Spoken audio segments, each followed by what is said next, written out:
You're terminated, effective immediately. I'm giving your position to my golf buddy, Trevor. Frankly, you're too emotional for leadership. I stared at the text message glowing on my phone screen, the words blurring as thousands of screaming fans sang along around me. The irony wasn't lost on me. Here I was, sitting in the VIP section at Taylor Swift's Eras Tour in Atlanta, Georgia, when my career just exploded in my hands. My name is Danielle Russo, and I'm 34 years old. Or rather, I was the director of public relations at Suncaster Bioworks until approximately 30 seconds ago.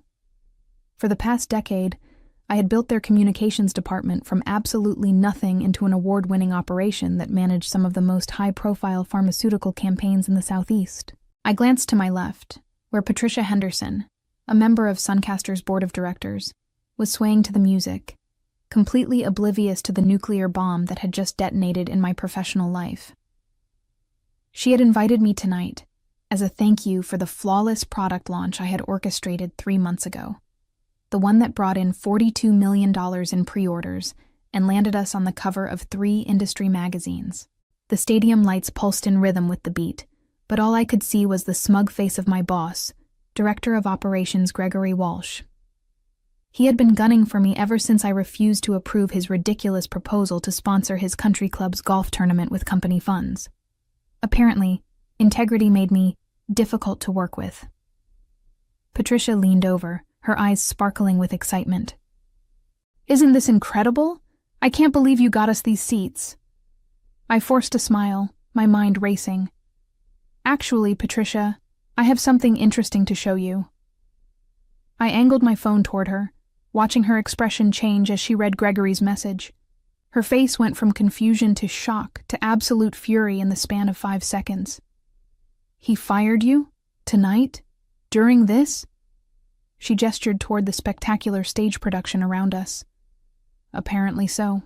I kept my voice steady, though inside I was calculating the catastrophic damage this would cause. 3 major clients had specifically requested to work only with me. 2 product launches were scheduled for next month under my direct supervision. And Gregory wanted to hand it all over to Trevor Morrison, a guy whose biggest professional achievement was organizing a charity golf tournament that raised $12,000. The music swelled around us, but Patricia was no longer paying attention to the show. She was scrolling through my phone, reading the message again, her face growing darker with each word. I could practically see the gears turning in her head as she processed the implications of Gregory's impulsive decision. Looking back, I should have seen this coming. Gregory Walsh had always resented that I reported directly to the CEO while he had to work his way up through traditional channels. When I was hired 10 years ago, Suncaster Bioworks was a small research company with brilliant scientists but zero media presence. They brought me in straight from graduate school, with a degree in communications and a hunger to prove myself. I built everything from scratch: the press protocols, the client relationship systems, the crisis management procedures that saved the company millions during the contamination scare 2 years ago. I had personally cultivated relationships with journalists, regulatory officials, and industry leaders who trusted me implicitly. My client retention rate was 96%, and my campaigns consistently exceeded engagement targets by at least 30%. But Gregory saw my success differently. To him, I was the upstart who bypassed the traditional hierarchy. He made it clear during every interaction that he considered my position unnecessary, a fancy title for what he called writing press releases and schmoozing reporters. Never mind that those press releases had generated over $200 million in positive coverage value, or that my schmoozing had prevented 3 potential scandals from ever reaching the media. The tension escalated 6 months ago when Gregory started pushing Trevor Morrison, his golf partner and former college roommate, for a position in my department. Trevor had a business degree and exactly 0 experience in pharmaceutical communications. His previous job was managing social media for a local restaurant chain, where his biggest crisis involved a negative Yelp review about cold French fries. Trevor brings fresh perspective, Gregory had argued during our last departmental meeting. Sometimes experience can make people rigid in their thinking. I knew what he was really saying. Trevor would be malleable, grateful, and most importantly, loyal to Gregory, instead of the company's actual interests. When I politely declined to create a position for someone so unqualified, Gregory's attitude toward me shifted from professional indifference to active hostility. He started excluding me from key meetings, questioning my budget requests, and undermining my authority with junior staff members. Last month, he suggested to CEO Robert Chen that my department could be streamlined for efficiency, corporate speak for cutting my position and distributing my responsibilities among people who would report to him. Patricia had witnessed some of these power plays during board meetings, which probably explained why she looked ready to commit murder right now. She understood exactly what Gregory was attempting: a hostile takeover of the department I had built through a decade of 18-hour days and sleepless nights managing crises. The crowd around us erupted as the opening notes of another song began, but the celebration felt hollow now. Everything I had worked for was crumbling, and there was nothing I could do to stop it. The worst part was realizing how perfectly Gregory had timed this. Friday night, during a concert, when the executive offices were empty, and I couldn't immediately respond or defend myself. By Monday morning, Trevor would already be sitting in my office, fielding calls from my clients, making decisions about campaigns I had spent months developing. My phone buzzed again. This time it was an email from Human Resources with the subject line, "Immediate termination. Action required." The message was professionally cold, outlining the return of company property, final paycheck details, and a reminder about my non-disclosure agreement. No mention of my 10 years of service, the awards I had won for the company, or the relationships I had built that were worth millions in business value. I scrolled down to see that Gregory had already sent an announcement to the entire company. Effective immediately, Trevor Morrison will be assuming leadership of the Public Relations Department. Please join me in welcoming Trevor to his new role and thanking Danielle for her service. Thanking me for my service, like I was a departing intern instead of the person who had single-handedly elevated Suncaster's industry reputation from unknown startup to pharmaceutical powerhouse. The dismissive tone made my blood pressure spike, but I forced myself to remain calm. Patricia was watching me carefully, and I needed to handle this with the professionalism that Gregory clearly lacked. "Danielle, this is completely unacceptable," Patricia said, her voice tight with controlled anger. "The board wasn't consulted about this decision. Gregory doesn't have the authority to terminate department heads without approval." I nodded, though I wasn't entirely surprised that Gregory had overstepped his boundaries. He had been acting increasingly autonomous lately, making decisions that should have required board oversight. The golf tournament sponsorship he had pushed so aggressively was just one example of his tendency to prioritize personal interests over company policy.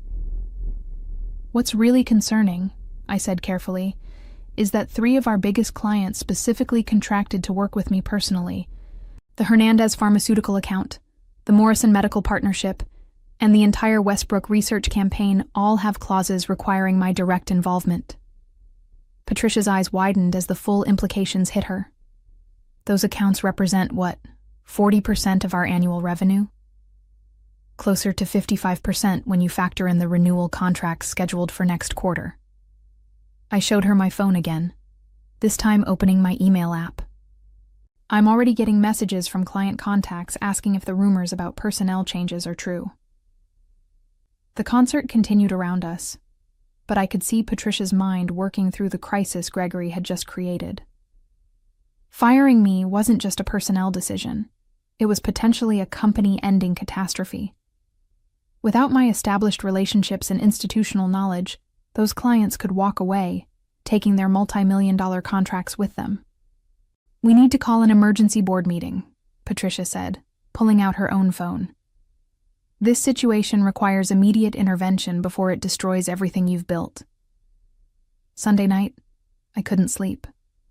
I kept checking my phone, watching as client after client reached out with increasingly urgent questions. The rumors were spreading faster than I had anticipated, and Gregory's hasty announcement had created exactly the kind of uncertainty that made corporate partners nervous. At 6 a.m., I received a call from Janet Hernandez, CEO of Hernandez Pharmaceuticals and my biggest client. Danielle, I need to know what's happening. My assistant says someone named Trevor Morrison called claiming to be taking over our account. I chose my words carefully, knowing that one wrong statement could trigger a contractual review. There have been some internal changes at Suncaster, Janet. I'm not currently in a position to discuss specifics, but I wanted you to hear from me directly that your account's continuity is my primary concern. Danielle, you know I trust you completely, but my contract is with you personally. If you're not managing our campaign, we need to reassess our partnership immediately. By 8 a.m., I had received similar calls from Morrison Medical and Westbrook Research. Each conversation followed the same pattern: initial confusion, growing concern, and finally, thinly veiled threats to terminate their contracts if I wasn't involved. I documented every conversation, knowing that Patricia would need this information for the emergency board meeting she had scheduled for Monday morning. Trevor Morrison, meanwhile, seemed blissfully unaware of the crisis he was inheriting. According to my former assistant Kelly, who texted me updates throughout the weekend, Trevor had spent Saturday afternoon measuring my office for new furniture and asking IT to change all the department passwords. He had also scheduled a meet and greet with the junior staff for Monday morning, apparently planning to introduce himself as their new leader. Gregory's confidence was almost impressive in its stupidity. He had genuinely believed that firing me would solve his territorial disputes without considering the practical consequences. In his mind, public relations was just glorified marketing, something any competent business graduate could handle with minimal transition time. I spent Sunday afternoon preparing a comprehensive handover document, not out of obligation, but as protection for myself and the junior staff who didn't deserve to suffer for Gregory's vendetta. The document outlined every active campaign, client preference, ongoing crisis management protocol, and scheduled deliverable for the next 6 months. It was 47 pages of detailed institutional knowledge that Trevor would never be able to replicate. But the document also served another purpose. It demonstrated exactly how much Gregory didn't understand about my role. Every page highlighted relationships, expertise, and ongoing commitments that couldn't simply be transferred to an inexperienced replacement. When the board reviewed it, they would see immediately that Gregory had essentially dynamited the foundation of a department that generated 60% of Suncaster's positive media coverage. Monday morning arrived with a text from Patricia. Emergency board meeting at 9 a.m. Come prepared to present your side. This is far from over. I dressed carefully in my best navy suit, the one I wore for high-stakes client presentations. If I was going to fight for my career, I wanted to look like the consummate professional Gregory claimed I wasn't. I arrived at Suncaster's headquarters 30 minutes early, using my still-active building access to retrieve files from my office before Trevor arrived. The sight of my workspace was jarring. My industry awards had been packed into boxes, my client photos removed from the walls, and my personalized coffee mug replaced with a generic Suncaster tumbler. Trevor had already started making the space his own, which felt like a violation of something sacred. At 8:45 a.m., I positioned myself in the conference room adjacent to the boardroom, reviewing my notes one final time. Whatever happened in the next hour would determine whether Gregory's impulsive power grab succeeded or whether justice would finally catch up with his reckless ambition. The emergency board meeting began with Patricia Henderson placing my termination text message on the conference table like evidence in a murder trial. The 7 board members read it in silence, their expressions ranging from confusion to outrage as the implications became clear. Gregory fired our director of public relations via text message, Patricia announced, her voice carrying the authority of someone who had spent 20 years building corporate empires. During a concert, without board consultation, and he plans to replace her with someone whose qualifications include managing a restaurant's social media account. Gregory Walsh sat at the far end of the table, his usual confidence visibly shaken. He had clearly expected this to be a routine personnel announcement, not a tribunal examining his decision-making competence. Beside him, CEO Robert Chen looked like he was developing a migraine in real time. I made a strategic decision based on departmental efficiency. Gregory began, but Patricia cut him off immediately. Efficiency? Let me share some efficiency metrics with you. She opened a folder containing the documents I had prepared. Danielle Russo generated $234 million in positive media coverage value last year. Her client retention rate was 96%. She prevented 3 potential crises from becoming public scandals, saving us an estimated $50 million in damage control costs. Board member Thomas Wright leaned forward. What are Trevor Morrison's qualifications? Gregory's face flushed. Trevor brings fresh perspective and strategic thinking to... Answer the question, Wright interrupted. What is his experience in pharmaceutical communications? He has a business degree and strong communication skills. That's not what I asked. The room fell silent as Gregory struggled to articulate Trevor's non-existent qualifications. Finally, he admitted, Trevor doesn't have direct pharmaceutical experience, but he's eager to learn and brings valuable outside perspective. Patricia smiled coldly. Outside perspective. Is that what you call it when 3 of our biggest clients are threatening to terminate their contracts because they specifically contracted to work with Danielle personally? This was news to Gregory, and his face went pale. What clients? Hernandez Pharmaceuticals, Morrison Medical, and Westbrook Research, I said, speaking for the first time. Combined annual contract value of $37 million, with renewal options worth an additional $42 million over the next 3 years. Robert Chen finally found his voice. Gregory, please tell me you reviewed the contractual obligations before making this decision. The silence that followed was deafening.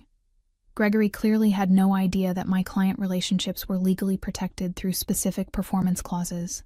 He had assumed that firing me would automatically transfer all client relationships to Trevor, like changing the name on a business card. Board member Sarah Kim pulled out her phone.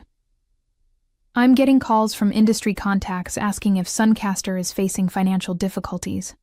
Apparently, word is spreading that we've made sudden leadership changes in critical departments. The pharmaceutical industry is incredibly relationship-driven, I explained. Trust takes years to build and can be destroyed overnight. My clients don't just work with Suncaster.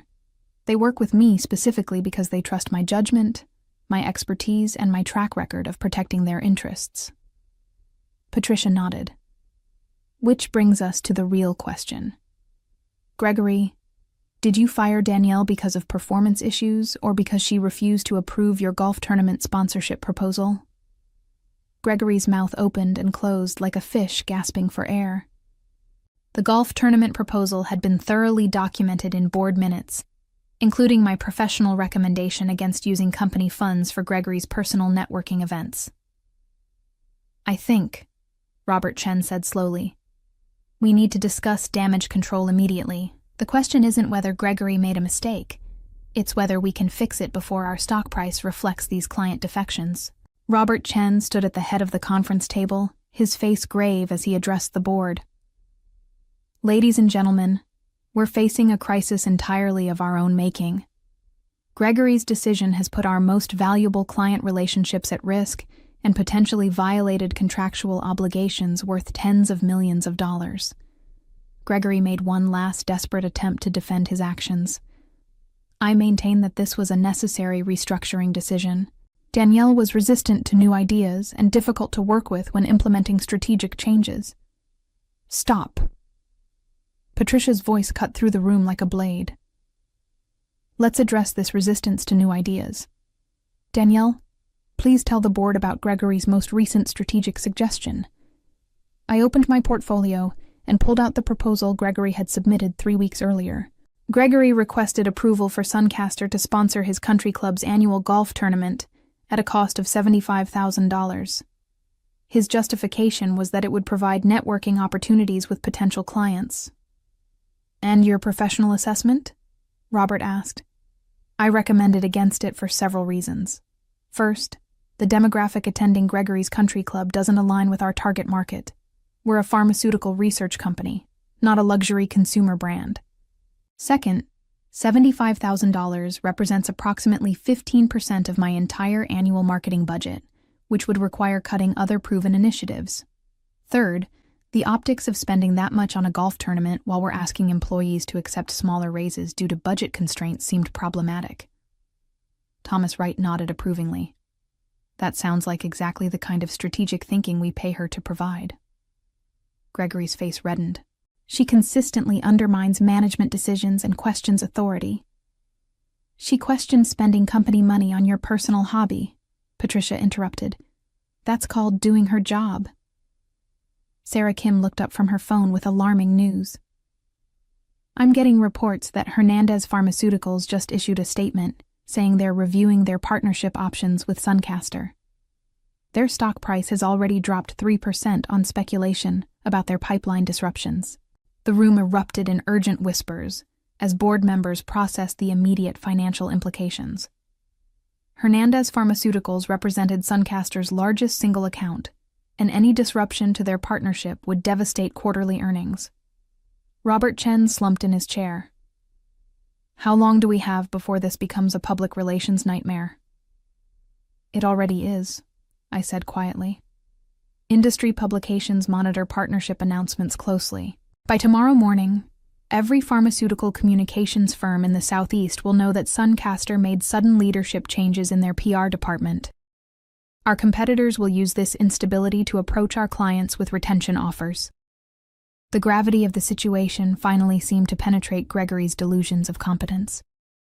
Maybe we can offer Trevor some additional training. Training? Wright laughed bitterly. Gregory, Danielle has 10 years of specialized expertise and established relationships that took decades to build. You can't create that with a weekend seminar. Patricia leaned forward. Here's what's going to happen. Gregory, you're going to personally call Trevor Morrison and explain that there's been a change in plans. Then you're going to draft a company-wide retraction of your premature announcement. But I already promised him the position. Then you'll explain that you made a promise you didn't have the authority to keep, Robert said firmly. This board has ultimate authority over department head appointments, and we're exercising that authority now. The room fell silent as the reality of Gregory's situation became clear. He had overplayed his hand spectacularly, turning what should have been a routine power struggle into a company-threatening crisis. Danielle, Patricia said, turning to me with a slight smile. I believe we have some offer negotiations to discuss. Tuesday morning, I walked back into Suncaster Bioworks with a spring in my step and a significantly improved employment contract in my briefcase. The emergency board meeting had concluded with Gregory's immediate suspension pending review, Trevor Morrison's hasty dismissal before he could cause further damage, and my reinstatement with a 20% salary increase plus equity compensation. But my real victory wasn't financial. It was professional vindication. The first person I encountered was Kelly, my former assistant, who was practically bouncing with excitement. Danielle, everyone's been asking when you'd be back. Trevor lasted exactly 36 hours before he accidentally deleted the master client contact database. I couldn't help but smile. Accidentally. He was trying to streamline the system and somehow managed to corrupt 3 years' worth of meticulously organized contact information. IT spent all of yesterday recreating it from backup files. As I walked through the department I had built from nothing, junior staff members approached with expressions of relief and barely contained joy. The past 4 days had shown them exactly what my institutional knowledge and leadership were worth. Without my guidance, they had struggled with basic client communications and nearly missed 2 critical campaign deadlines. My office had been hastily restored to its original configuration, though I noticed Gregory's personal items were conspicuously absent from the adjacent director's suite. Patricia had mentioned during our contract negotiations that Gregory's future with the company was under evaluation, which was corporate speak for updating his resume. I spent the morning fielding calls from clients who were relieved to hear directly from me that the personnel transition had been resolved. Janet Hernandez was particularly blunt. Danielle, that Trevor person called me 3 times yesterday asking basic questions about our product pipeline. It was like explaining quantum physics to a golden retriever. By noon, word had spread throughout the pharmaceutical industry that Suncaster had restructured its recent organizational changes. Stock price recovered, client confidence stabilized, and normal operations resumed. The true extent of Gregory's downfall became clear over the following weeks. The board's investigation revealed a pattern of questionable decisions and ethical lapses that extended far beyond my termination. His expense reports showed numerous business dinners at his country club with people who had no apparent connection to Suncaster. He had also been pressuring vendors to sponsor his personal golf events in exchange for favorable contract considerations. Most damaging was the discovery that Gregory had promised Trevor Morrison my position 3 months before firing me, complete with a written agreement outlining salary and benefits. This proved premeditation and demonstrated that my termination was retaliatory rather than performance-based. Patricia called me into her office on a Friday afternoon with an update. Gregory submitted his resignation yesterday. He's accepted a position with a small consulting firm in Tampa, Florida, significant step down from director level at a major pharmaceutical company. I felt a complex mix of satisfaction and professional disappointment. Gregory's vindictive behavior had created unnecessary chaos, but I took no pleasure in anyone's career destruction. Trevor Morrison has also found new employment, Patricia continued with barely concealed amusement. He's managing social media for a chain of pizza restaurants. Apparently, he decided pharmaceutical communications was too complicated for his skill set. The irony was perfect. Trevor had returned to exactly the type of role he was actually qualified for, while Gregory discovered that burning bridges in a specialized industry severely limited future opportunities. My real revenge wasn't orchestrating their downfall. It was simply excelling at my job while they demonstrated their incompetence. The contrast spoke for itself.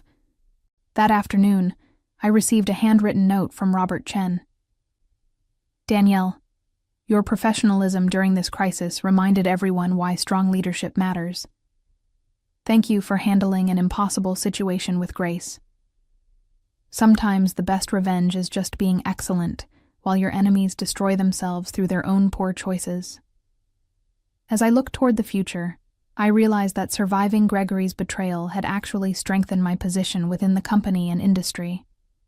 The board's confidence in my abilities was now unshakable. My client relationships had been tested and proven unbreakable, and my reputation for handling crises with integrity was stronger than ever. Sometimes the sweetest revenge is simply watching your enemy's own actions prove exactly why they never deserved the power they tried to steal from you.